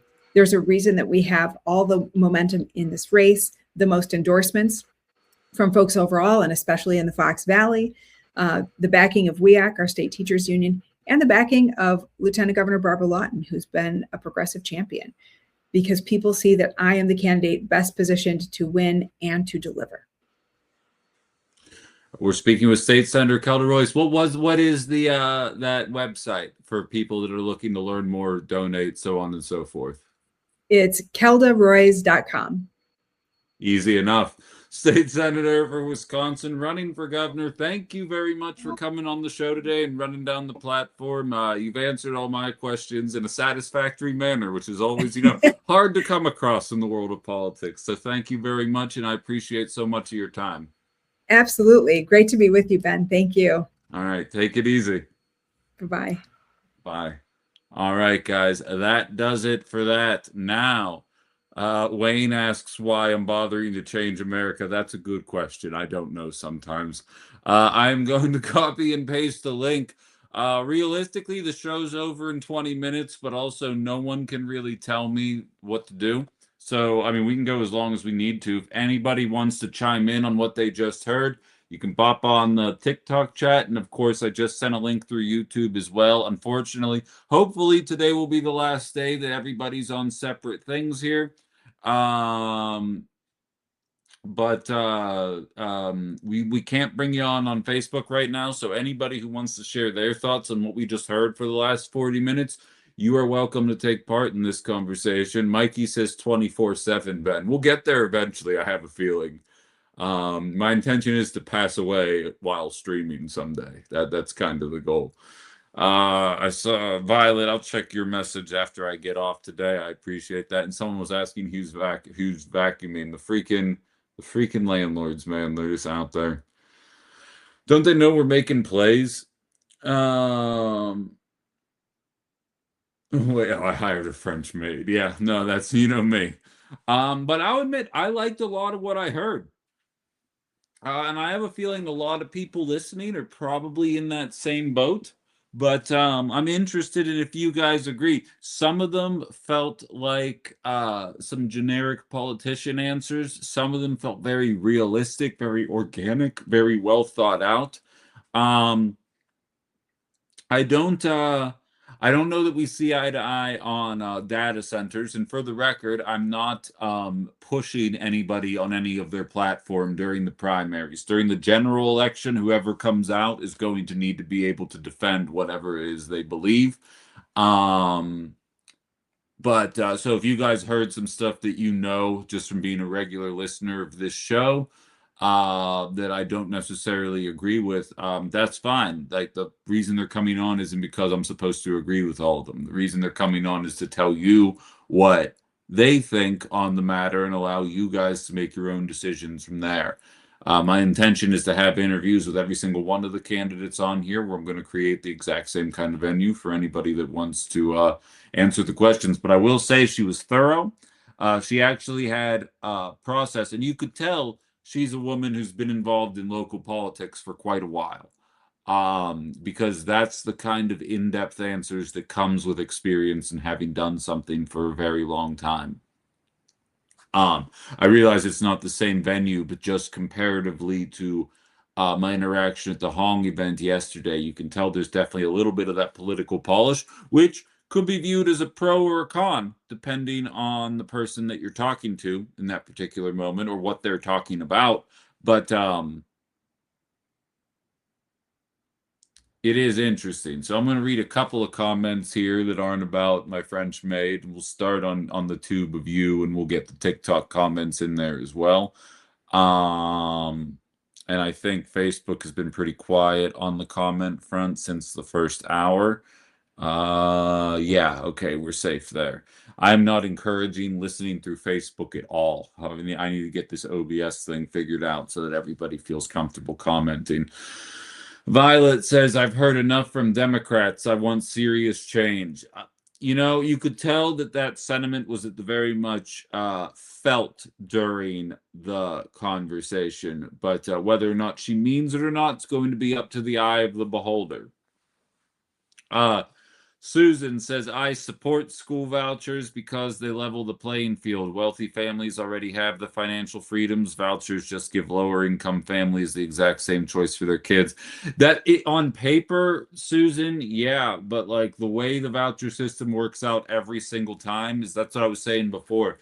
I think the best case scenario is $3 out of $4 are going to kids in families that are already in private school. In the worst case scenario, it's something like over $9 and $10, like 91% or something like that. I don't remember the state, but goes to people that are already in. It's kind of like trickle down economics. They tell us all of us are going to be trickled on, when in reality, the trickle really doesn't happen. At least not with money. I might be getting trickled on with something else, but that's neither here nor there. Stevie says, she sounds great, honestly, great credentials as well. Jarmani disagrees, blah blah blah. In Wisconsin, okay, big conversation about the voucher system happening. Memorizing the same lines over and over again. It's what politicians do best. Well, then some of them wouldn't be able to suck at it wouldn't suck at it as much if that were the case. At the very least, like the effort was there. It felt organic. I liked what I heard. Would I vote for her over Hong? Eh. I definitely vote for her over. Like I saw somebody say it. I think it was just Jay in my TikTok chat say we really need to get ranked choice voting, and I agree because I don't know if she'd be my number one, but she would definitely get written on my ballot in a state that actually cared about representing democracy and people's choices in a reasonable way. And again, I reserve the right to change my mind over the course of the next month and 5 days. All good, just a family man. Glad you made it. You just missed my interview with gubernatorial candidate Kelda Royce. If you're not already subscribed to my YouTube page, go check it out. Sharon says, I like that she wants standards for the voucher schools. If they're going to get public money, they should be held to the same educational testing scores as public schools. And again, I just think there should be an attitude towards the people that can already afford it. While as a progressive, I am not against the oh my bad, Jen. I am against the idea of means testing for any kind of policy, but I think school voucher systems have been such a boon for the wealthy that they deserve to be means tested. But like I'm not in favor of means testing Social Security or any of that kind of jazz. So I realize it's a bit hypocritical given my attitude towards other things, but it's more so as a result of the abject failure of voucher schools actually providing for people that can't afford. It seems to me like what voucher schools actually are an effort to avoid your good straight white kids going to college with gay kids or trans people, possibly people of different minority populations as well. I don't know if they've been caught going that far, but I know there's a heavy anti-LGBTQ, and a lot of people want their kids to go to school where there's only two genders, and then nothing else really matters beyond that. And but they're too poor to be able to afford it on their own. So looks like it's on all of us to teach their kids to be bigots. Alex says Dems suck at talking with conviction. Republicans don't. They have a bullshit dialect down. She described herself as classic libertarian. Seems like I couldn't throw her very far, if you get me. Maybe. Absolutely could be the case. However, the fact that she did not hesitate to go into plans was utmost refreshing instead of repackaging their previous statements. I'd agree. Lorelei says Hong 1, Roy's 2. Fair enough. Fair enough. From Deutschland. Yeah, I went and got some posters. I figured I needed to dress things up a little bit. But so I think it was a good interview. If you didn't get a chance, if you weren't sticking around for the entire thing or didn't get a chance to hear the entire thing, it is available on my Tube of You page as we speak right now in lives. And I am going to start working into my workflow to get it added to the video page as well, because I know some of you guys are struggling to find the majority of my videos on that page. They are there, just not in the videos tab. They're in the lives tab because technology is fun and straightforward, and anybody complaining doesn't love America. So just suck it up and go to the lives tab for right now. And I will have it up on videos shortly. Um, Michelle says, maybe it's because I'm old. You're not old, Michelle, but I didn't think she sounded like a typical politician. She had detailed answers and plans for one. Well, I'm hopeful, Michelle, that that is the future of politics. I think what you're describing is maybe a bit of the politics of old.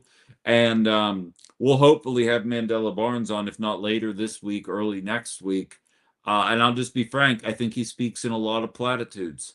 Um, like I feel like if this election were in 2012, but with America's attitude towards wealth inequality and corporate consolidation, I think all the politicians would be saying it's not it's not left versus right, it's up versus down. It's the 99% versus the 1%. The people are the power.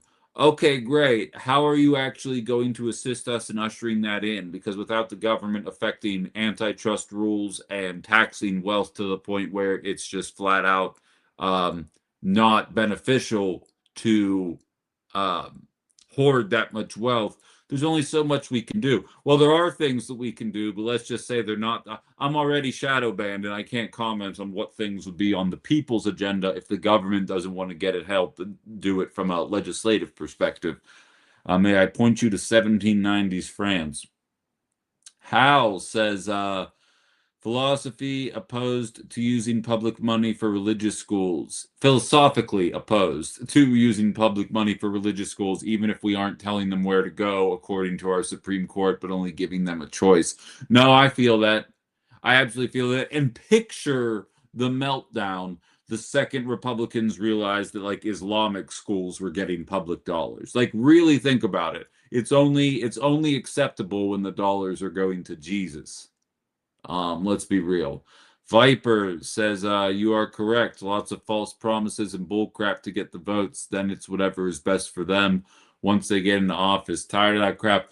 Unfortunately, that's the best we can do right now. Like, honestly, to a certain extent, I think that all of this is by and large a pointless exercise because I don't believe Democrats are going to win the state assembly and the state senate. I just don't. I hope they do. I'd like to see a Democratic trifecta because then if they fuck around, oh boy, is this show going to get aggressive. But I'm hopeful that good things will happen. And those good things can only happen if they win the trifecta because inevitably Republicans are going to be like, what? Give people access to health care and not give them a panic attack when they lose their job for no reason other than making my voters cry? What? I got to block this. Um, so, I mean, we'll see.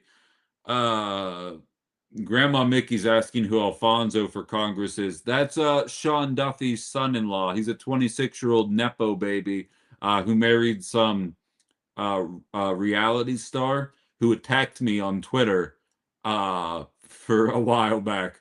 They seem like real winners. You should definitely pay attention to them. What's Susan say here? I agree, 45-75. KG, who's in Houston, actually says that there was already a meltdown in Texas about Islamic schools. You don't say. California state laws explicitly bans public money for funding private religious schools. However, a recent legal loophole has cracked this door open slightly for special education. That sounds about right. That sounds about right. But yeah, like, and I feel you. For the record, I mean, for all we know, I hope I'm wrong, but like Graham Plattner could be a liar. Mamdani seems like the real deal. Al Sayed could be a liar. As I've stated before, I'm coming from Pennsylvania. If you did not follow the John Fetterman race for Senate closely, in 2022, let me tell you, he sounded a lot like I do.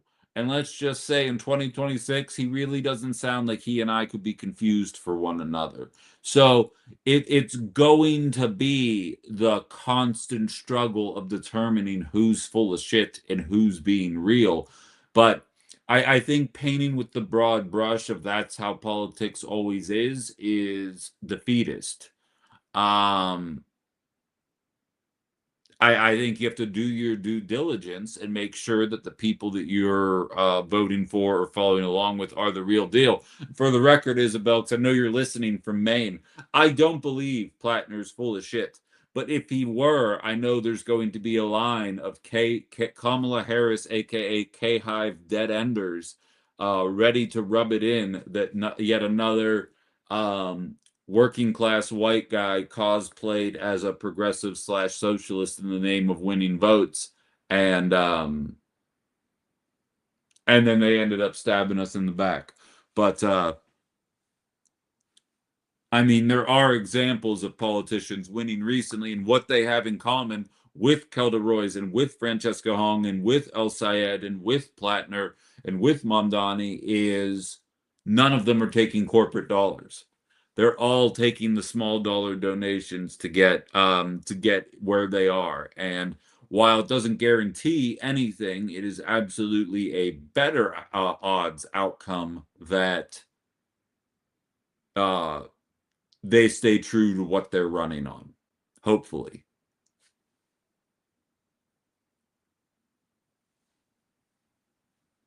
Yeah, I believe that. Although, like I've said before, I interviewed Pete Buttigieg on my show back during the 2024 campaign, and I have a lot of issues with Pete Buttigieg. I know a lot of Democrats like him. I got a lot of issues with him.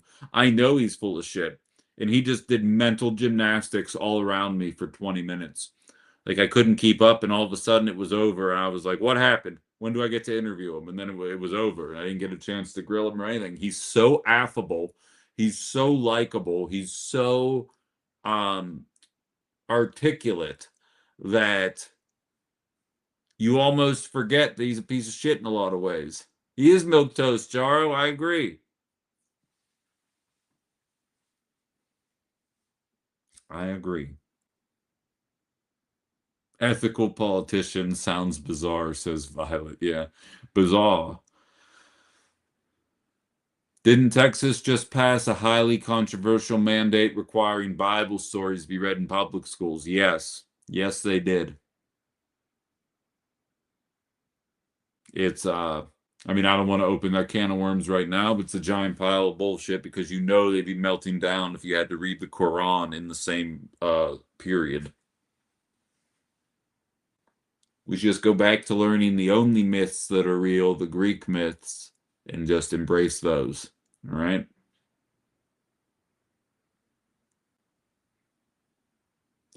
But looks like we're just about out of time for the day. As I mentioned, this evening should be, unless I can't get it to work, the first day where all of the streams are merged. Spider Ben save us. I do what a spider can, Violet, all right? I'm like Spider Pig. Um, Ben After Dark, Aaron the intern's going to be on there. We're going to talk about anything going on in the world of politics today.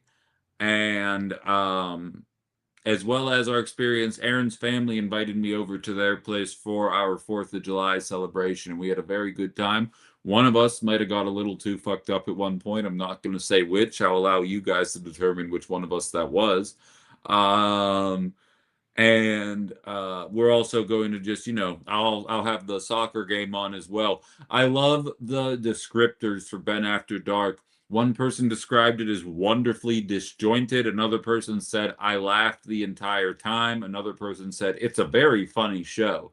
So that's 7 to 8 p.m. for anybody, Central Time, 7 to 8 Central Time for anybody who doesn't know when I'm normally doing that. I do that Monday through Thursday. It's much more laid back. I interact with the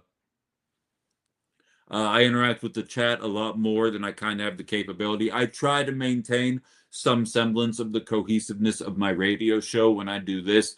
Ben After Dark is not that. I'm very easily distracted. We go cow tipping at dusk. The whole thing happens. So, if you haven't been joining us for that, start, because it's better than anything else on TV or the radio. I'll tell you that right now. So, and I'll be live reacting to USA getting their best player back in what can only be described as a travesty by some and absolutely the right thing by others.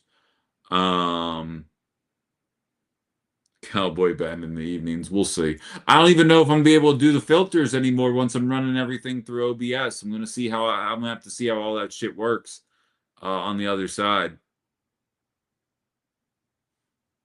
But all right, with that, I am going to call it a program. Best progressive talk show on the interweb, says Jen. I would agree. I'll put physical stickers on the screen. Violet, I don't doubt it. I have a feeling there's a Ben doll hung in effigy at your apartment. All right, I'm gonna get out of here before I get in trouble. You all have a lovely rest of your day. Hopefully, I see some of you guys at 7, and if not, we'll talk tomorrow. This is Outside the Box on all of my channels. Follow me, please.